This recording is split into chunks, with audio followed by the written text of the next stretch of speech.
Oke, bismillahirrahmanirrahim. Assalamualaikum warahmatullahi wabarakatuh. Oke, kemarin kita selesai di resistor, induktor, dan kapasitor yang terhubung dengan listrik AC ya. Nah, kalau resistor tidak ada beda fase. Ketika induktor arus mendahului tegangan ya, atau tegangan mendahului arus. Pokoknya plus 90 ya tegangannya, omega T plus 90. Untuk kapasitor omega T minus 90 ya. Nah, di sini kita lanjutkan. Nah, karena ada berupa perbedaan fase ya. Ada yang fase kurang berbeda minus 90 plus 90. Maka untuk memudahkan pembahasan kita biasanya gunakan namanya diagram fasor ya. Nah, ini listrik AC melibatkan besaran arus tegangan yang berubah terhadap waktu secara sinusoidal ya.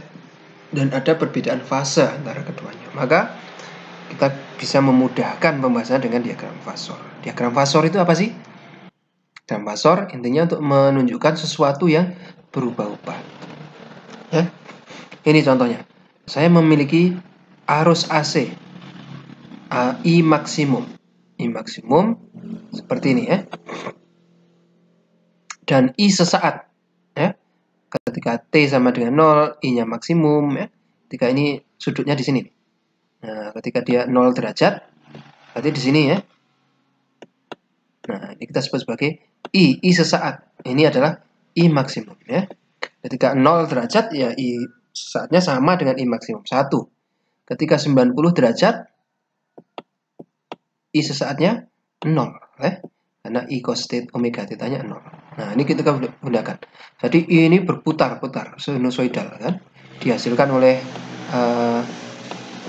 ya, arus pembangkit listrik, maka dia berputar sini ya. Paham maksudnya ya? Pada saat-saat tertentu kita bisa tahu TI pada saat tertentu itu bagaimana dengan I sama dengan I cos omega T ya. Jadi arusnya akan berubah dari maksimum di sini mengecil hingga 0. Kemudian ini sudah sampai sini, dia akan menjadi negatif sampai negatif maksimum. Kemudian kembali lagi ke 0 ya. Ketika sudah sampai di sini. Oke. Ketika di sini dia juga akan 0 lagi dan seterusnya, selalu berputar ya. Nah, ini I adalah panjang fasor menunjukkan I maksimum ya. Proyeksi fasor pada sumbu X menunjukkan arus sesaat pada saat T ya. Nah, fasor berotasi dengan frekuensi F dan kecepatan sudutnya 2πf ya, kecepatan berputarnya. Oke. Untuk menentukan. Maka untuk resistor bagaimana? Resistor antara fase antara V dengan I sama ya. Satu fase. Omega T tidak ada belakangnya, tidak ada plus 90, minus 90, jadi omega T saja. Jadi ya tetap sama, dia selalu berada di garis yang sama ya. Demikian juga sesaatnya juga akan sama ya. PR ya di sini, I juga di sini ya. Tapi untuk induktor bagaimana? Induktor V-nya plus 90 ya. Kalau I ada di sini, IAC yang sama mengalir dengan resistor. Nah, ini I cos θ-nya ada di sini ya. Induktor tegangannya plus 90 ya. I plus 90. Ini 90 derajat. Beda fasenya 90 derajat. Maka arusnya mengarah ke sana, tegangannya mengarah ke arah yang sebaliknya ya. Tegangan sesaatnya berapa? Ya tinggal koskan saja. Ya, kita dapatkan di sini. Ya. Polaritasnya berbeda nih. Arusnya mengarah ke positif, tegangannya mengarah ke negatif ya. Demikian juga untuk kapasitor. Untuk kapasitor arus yang sama dengan arus AC pada induktor pada resistor, tetapi tegangannya berbeda 90 derajat ya. Minus 90 derajat. Ya. Maka tegangannya ke arah sana. Kalau demikian sesaatnya bagaimana? arus sesaatnya ya tinggal dikoskan saja, tegangan sesaat juga tinggal kalikan kos ya. Dalam hal ini dia masih searah antara arus sesaat dan tegangan sesaat. Oke ya. Ya. Nah, tadi kita bicara bahwa R kemudian XL itu punya sifat yang mirip dengan L ya, tetapi tidak benar-benar mirip. Dan XC juga memiliki sifat yang mirip dengan R, tetapi tidak benar-benar mirip ya. Jadi meskipun nilai XL dan XC memiliki sifat yang mirip dengan R, besarnya ternyata dia dipengaruhi oleh frekuensi sinyal AC yang mengalir. Kenapa? Ya karena kita kemarin XL itu apa? Omega kali L. Omega itu apa? 2pi FL ya. 2pi F kali L ya. Maka ketika frekuensinya semakin besar, ini F-nya semakin besar, XL-nya bagaimana? Semakin besar. Seolah-olah hambatannya semakin besar ya. Maka kalau saya plotkan kecepatan sudut terhadap XL, ini hambatannya, kalau hambatan kan selalu tetap, R resistornya selalu tetap ya, nilainya berapa ohm ya berapa ohm. Tapi kalau XL dan XC ini bergantung frekuensi. Semakin cepat frekuensinya, dia nilai hambatannya semakin tinggi ya. Berkebalikan, oke. Berarti intinya bagaimana? Kalau kira-kira ada sinyal dengan frekuensi rendah, dia hambatannya mendekati 0 ya. Nah, ini umpamanya kalau kita berikan sebuah sinyal frekuensinya rendah melewati sebuah induktor, dia seolah-olah tidak ada resistansi saja atau resistansinya sangat rendah ya. Atau dibiarkan lewat. Sedangkan frekuensi tinggi diblok, dihalangi ya. Ketika frekuensinya tinggi, nilai R-nya menjadi besar nih. Ya. Nah, maka induktor memiliki tendensi untuk meneruskan sinyal frekuensi rendah. Ya. Adapun untuk sinyal frekuensi tinggi dia menghambat. Ya, kita gunakan aplikasi ini sebagai filter, ya, low band pass filter. Ya. Jadi yang low frekuensi pass, ya, diteruskan.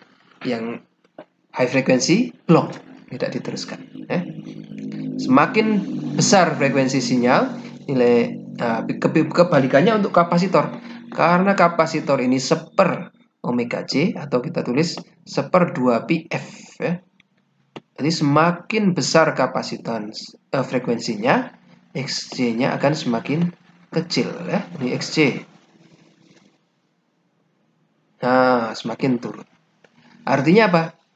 Untuk frekuensi tinggi, dia justru bisa melewati kapasitor. Ya, meneruskan sinyal frekuensi tinggi. Sedangkan untuk frekuensi rendah, justru dia dihambat. Ya. Sifat ini seperti sifat pada high band pass filter. Ya. Jadi yang high frekuensi diteruskan, yang low frekuensi block. Ya. Nah, ini yang low frekuensi tidak diteruskan karena tinggi resistansinya. Oke, paham ya? Nah, ini kita aplikasikan pada akustik ya, pengeras suara, sound system, sound engineering ya. L dan C yang selektif terhadap frekuensi ini kita manfaatkan untuk teknologi akustik pada pengeras suara ya, loudspeaker.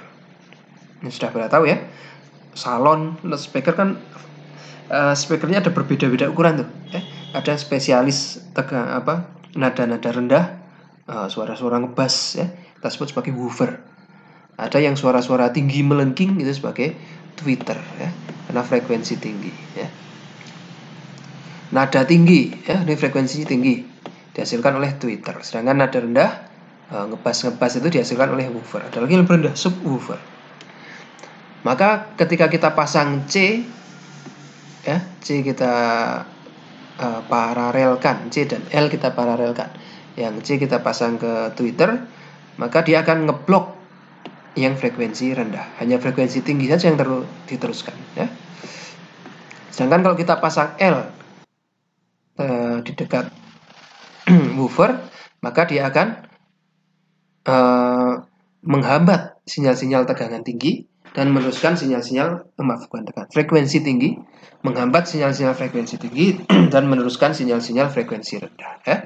Jadi yang suara-suara ngebas ini bisa diperkuat, diperkeras di woofer. Suara-suara tinggi diperkeras di Twitter. Nah, kalau kita gabungkan R, L, dan C kita gabung dalam satu rangkaian yang sama, apa yang terjadi? Ya. Kita gunakan aja hukum Kirchhoff. Ya. R, dia ada tegangan potensial drop VR. Induktor ada tegangan yang turun VL. Kapasitor juga ada tegangan VC. Ya. VR-nya berapa? I kalikan R. VL-nya berapa? I kalikan XL. VC-nya berapa? I kalikan XC. Ya. Maka secara total V-nya berapa? VR plus VL plus VC. Ya. Tetapi ingat, karena VR, VL, dan VC ini fasenya berbeda, kita tidak bisa langsung menjumlahkan. Misalnya VR 10 volt, VL 5 volt, VC 7 volt tidak bisa langsung dijumlahkan menjadi 22 volt. Tidak, karena fasenya berbeda-beda. Ya. Maka kita harus gunakan bantuan diagram fasor. Ya. Contohnya sini. Untuk I yang sama, sini ya, V untuk resistor selalu sama, ya, VIR. Untuk I yang sama, V-nya untuk XL arahnya ke sana, ya. Untuk XC arahnya berkebalikan, ya. Jadi XL dan XC ini kita perlu selesaikan dulu, karena dia di fase yang sama, berbeda 90 ya. Jadi berbeda plus 108 plus 90 dan minus 90. Jadi beda antara keduanya adalah 180. Artinya selalu berkebalikan. Maka kita harus selesaikan dua-duanya, ya. Kalau dalam kasus ini contohnya VL-nya lebih besar, maka resultannya VL minus VC, ya. Misalnya ini plus 10, ini misalnya plus minus 7, ya. Maka sisanya, atau minus 5 misalnya, atau minus, ya ada 5 lah. Maka sisanya adalah VL minus VC plus 5, ya. Sedangkan R sama ke sini, ya. Misalnya ini 4. Maka resultan voltase totalnya berapa? Ya kita ambil Pitagoras dari ini, ya. Dari VR dan VL minus VC, ya. Maka voltase totalnya adalah VR kuadrat plus VL minus VC kuadrat, kita akar, ya. VR adalah IR, berarti VR kuadrat IR kuadrat. VL adalah IXL, VC adalah IXC. Maka IXL minus IXC kita kuadratkan, ya. Nah, kalau I-nya ini kita keluarkan dari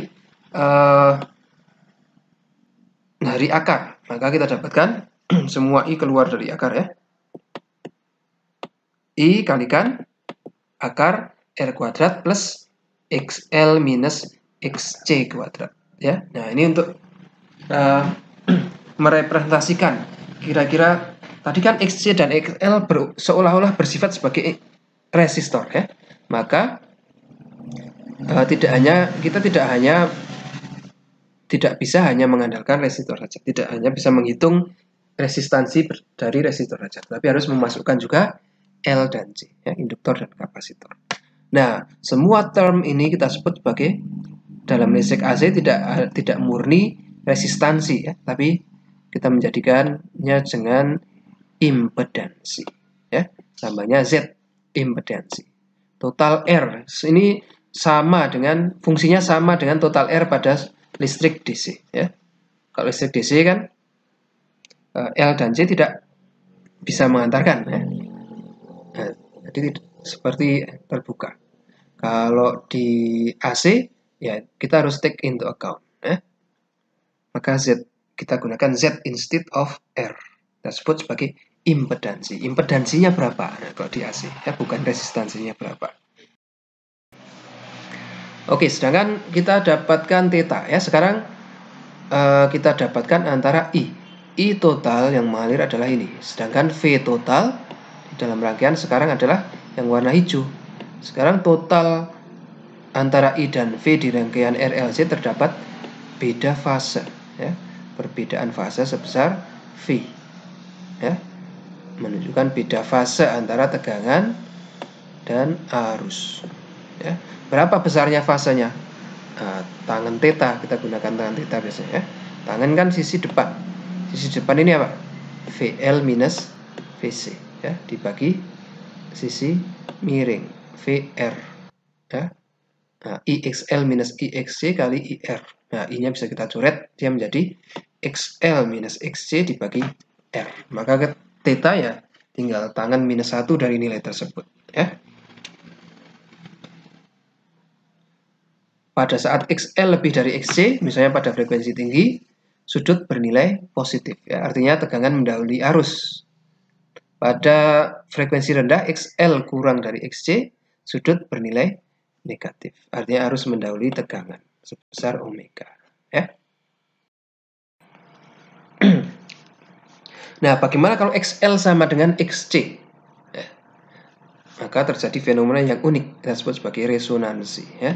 Ketika terjadi XL sama dengan XC, maka impedansinya memiliki nilai terkecil ya, sama dengan impedansi ketika DC ya. Ini menjadi 0 ya. Nah, ini kalau kita plot XC grafiknya seperti ini, XL grafiknya seperti ini ya.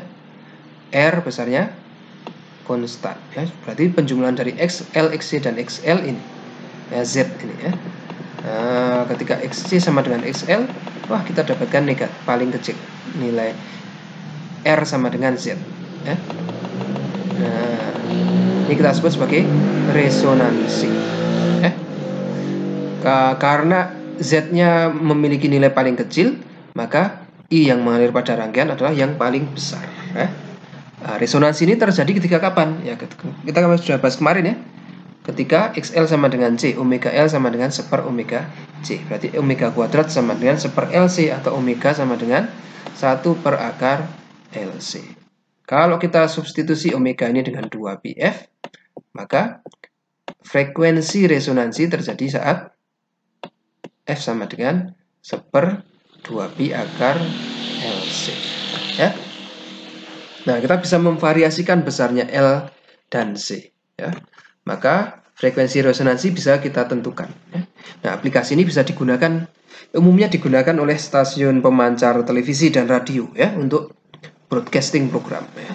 Jadi kenapa kita bisa tahu bahwa TVRI mengudara di berapa itu?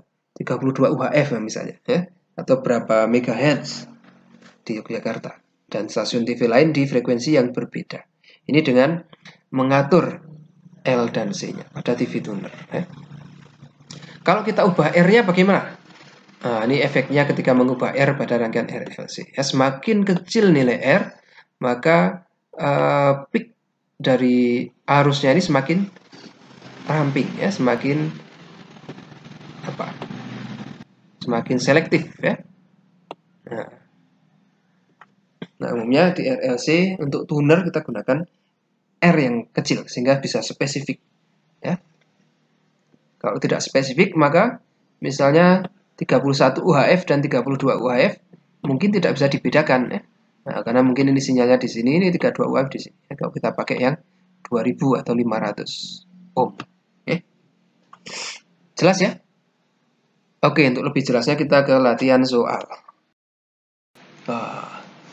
Mahasiswa membuat homemade TV tuner yang terdiri dari rangkaian RLC untuk mengakses acara Upin dan Ipin di MNC TV ya. Sumber tegangan 9 volt, resistor 300 ohm, induktor 60 nanohenry, dan variabel kapasitor. Ini kapasitor yang bisa diubah-ubah nilainya ya. Antara rentang 10 sampai 120 pico digunakan. Nah, jika MNC TV Yogyakarta broadcast pada frekuensi 511,25 MHz, tadi tanya dapat, bisa nggak nih tunernya ini menangkap saluran TV tersebut ya, broadcast TV ya. Jika iya, pada kapasitansi berapa harus dituning. Kalau Anda sekarang TV pakai remote ya. Dulu waktu saya kecil TV itu diputar ya. Seperti kita ngelihat radio itu. Nah, itu memutar itu kita artinya tuning, mengubah nilai C umumnya ya. Sehingga C-nya pada saat C yang tertentu dia akan resonans terhadap stasiun TV atau stasiun radio tertentu ya.